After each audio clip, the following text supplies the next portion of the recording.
Assalamualaikum warahmatullahi wabarakatuh. Di sini kami dari kelompok K ingin membahas mengenai soal dari materi depresiasi, impairments, dan deflasi untuk minggu ke-11. Sebelumnya, perkenalkan, nama saya Salma Syifa dengan NPM akhir 172. Di sini saya akan membahas mengenai soal P11.1 terlebih dahulu. Nah, jadi di sini soalnya perusahaan Aladin membeli mesin pada tanggal 1 Mei 2022 dengan informasi harganya senilai 85.000 dengan persyaratan kredit 2/10 dan N/30, biaya angkut sebesar 800, biaya persiapan dan pemasangan 3.800, dan biaya tenaga kerja saat operasi sebesar 10.500. Lalu di sini juga ada keterangan mesin diharapkan dapat digunakan selama 10 tahun dengan nilai sisa 0, namun Aladin berencana menggunakannya hanya selama 8 tahun lalu dijual seharga 1.500. Faktur dibayar pada tanggal 5 Mei 2022 dan perusahaan menggunakan tahun kalender dalam penyusunan laporan keuangan. Jadi di sini kita harus menghitung harga perolehan terlebih dahulu. Jadi harga mesin tadi kan senilai 85.000, lalu dikurang dengan termin kredit karena dibayar pada 5 Mei 2022, jadi mendapat potongan 2% sebesar 1.700. Lalu biaya pengirimannya sebesar 8.800 dan biaya persiapan dan pemasangan sebesar 3.800. Dan di total sejumlah 87.900. Nah, kan udah diketahui harga perolehannya sebesar 87.900. Di sini kita masuk ke soal yang pertama, kita mengerjakan metode garis lurus untuk tahun 2022 atau biasa disebut dengan straight line method. Jadi langkah-langkahnya, yang pertama kita menghitung beban penyusutan terlebih dahulu. Jadi rumusnya biaya perolehan dikurangi nilai residu lalu dibagi umur manfaat.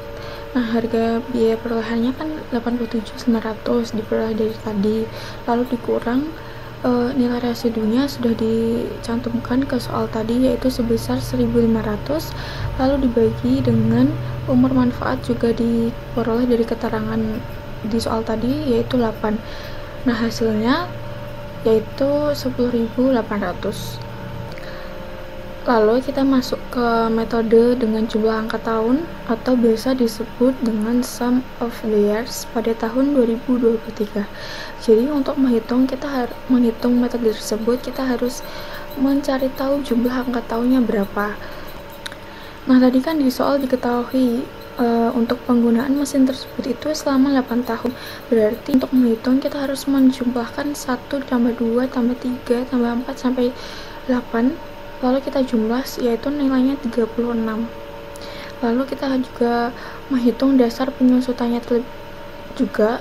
Jadi cara menghitungnya, harga biaya perolehan tadi yaitu kan senilai 87.900. Nah, itu dikurang dengan nilai residu tadi yaitu sebesar 1.500 dan hasilnya sebesar 86.400. Lalu kita juga buat tabel untuk mempermudah nilai menghitung. Jadi di sini ada tahun, harga perolehan, fraksi, beban penyusutan, dan nilai buku.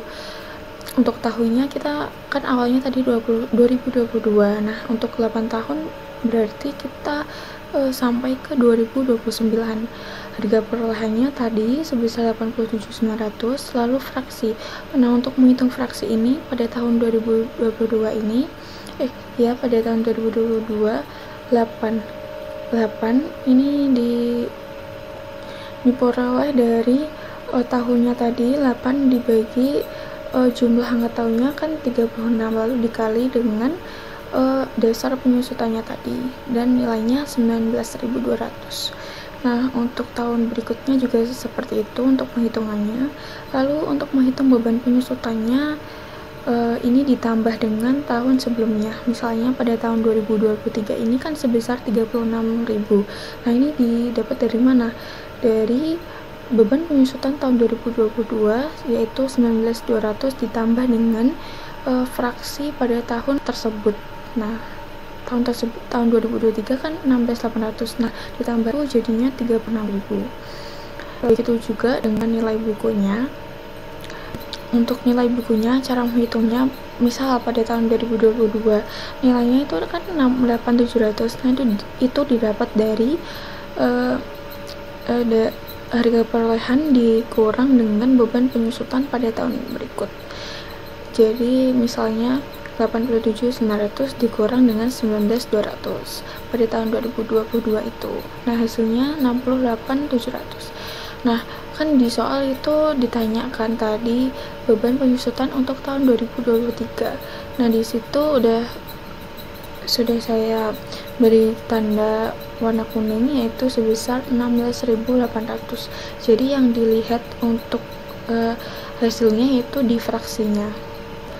Oke, yang terakhir yaitu dengan metode saldo menurun ganda atau double declining balance pada tahun 2022.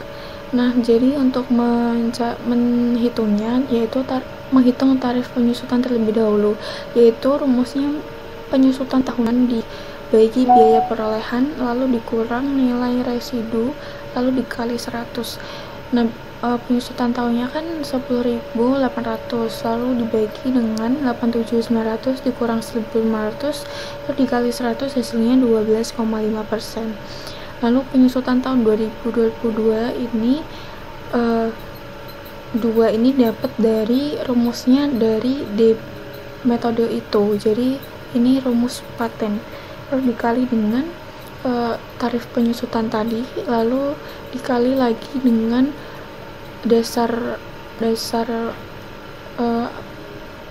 dikali dengan dasar penyusutan lalu dikali lagi tahun, jadi Mei ke Desember. Assalamualaikum warahmatullahi wabarakatuh. Perkenalkan, nama saya Rasita Elvina Orvalinisa, NPM 240 130 10323. Di sini saya akan menjelaskan soal yang tadi diberikan, yaitu P11.1 poin B, yang mana di sini kita disuruh untuk menentukan rekomendasi mana untuk metode penyusutan yang sesuai pada soal. Jadi untuk kelompok kami menggunakan metode yang direkomendasikan, yakni metode saldo menurun ganda atau double declining balance, karena metode ini memberikan penyusutan yang lebih tinggi pada tahun-tahun awal yang sejalan dengan penurunan nilai ekonomis aktiva secara lebih realistis, dan ini dapat membantu meminimalkan laba kena pajak di awal yang berguna saat perusahaan masih dalam tahap pertumbuhan.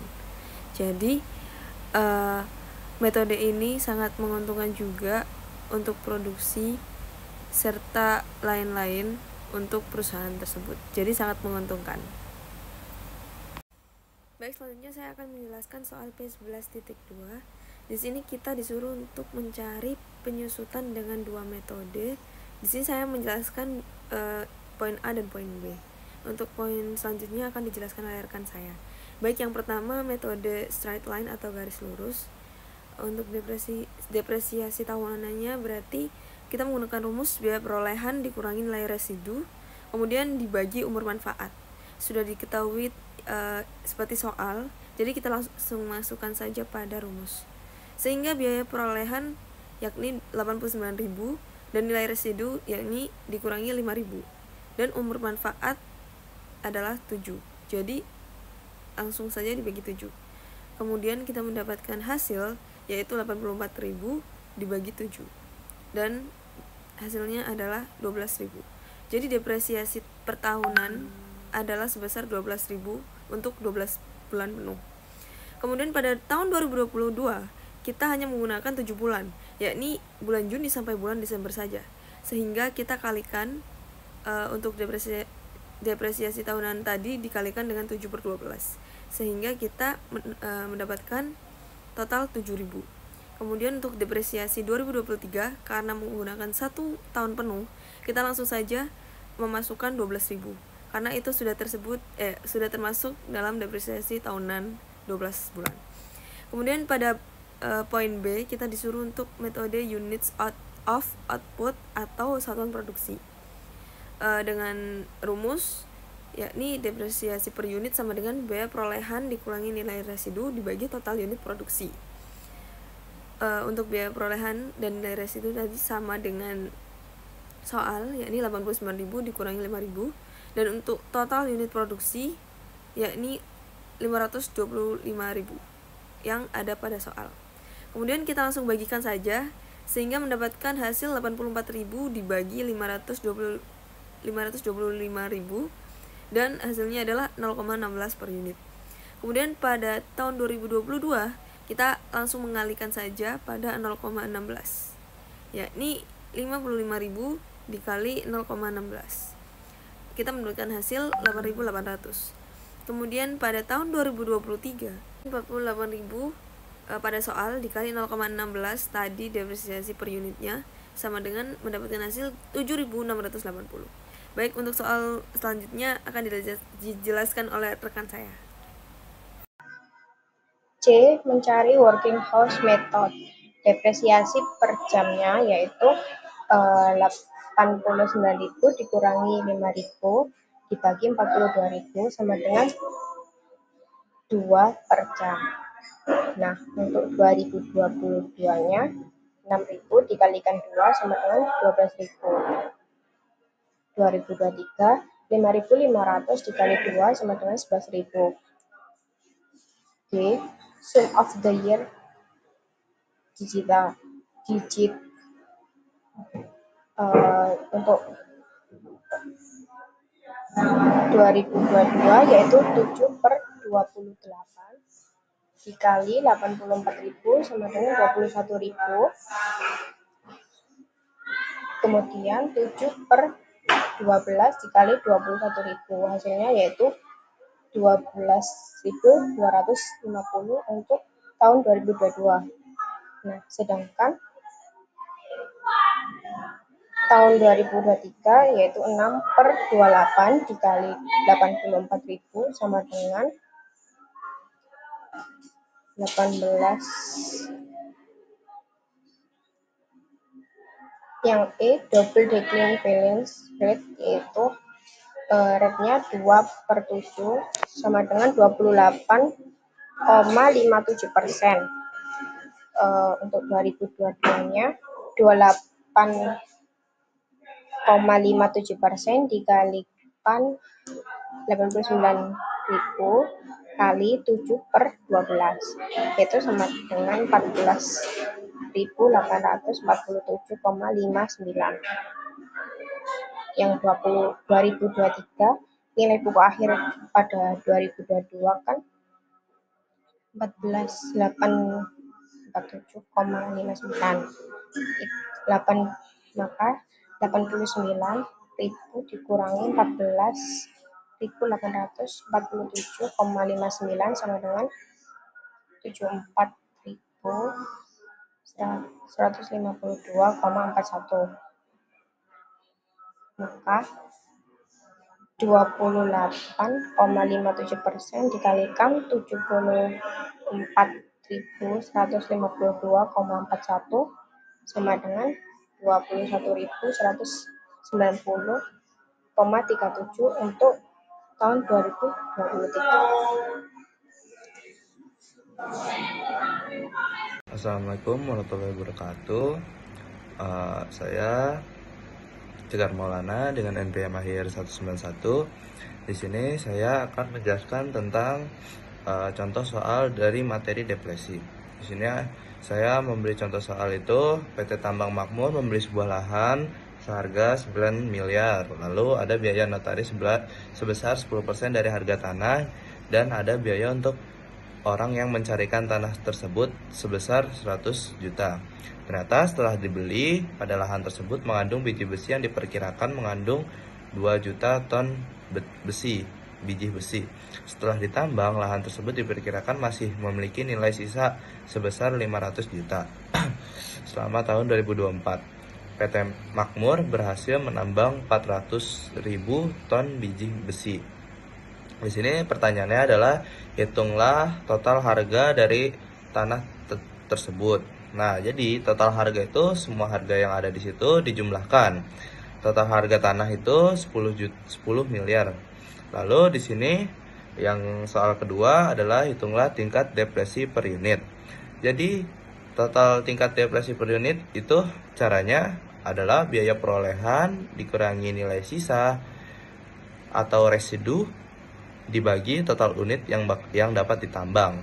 Jadi pertama di sini harga perolehannya itu 10 miliar dikurangi 500 juta nilai residunya, lalu dibagi sama 2 juta ton. Jadi 9,5 miliar dibagi 2 juta. Hasilnya 4.750 per ton. Jadi per tonnya itu di depresinya itu 4.750 per ton. Lalu di sini hitunglah total biaya depresi untuk tahun 2024. Total biaya depresi tahun 2024 itu adalah total biaya depresi sama dengan tingkat depresi per unit dikali jumlah unit yang ditambang pada tahun tersebut. Depresi unitnya adalah 4.750 per ton dikali 400.000 ton, yaitu total biaya depresi adalah 1,9 miliar. Total biaya depresi pada tahun 2024 adalah 1,9 miliar.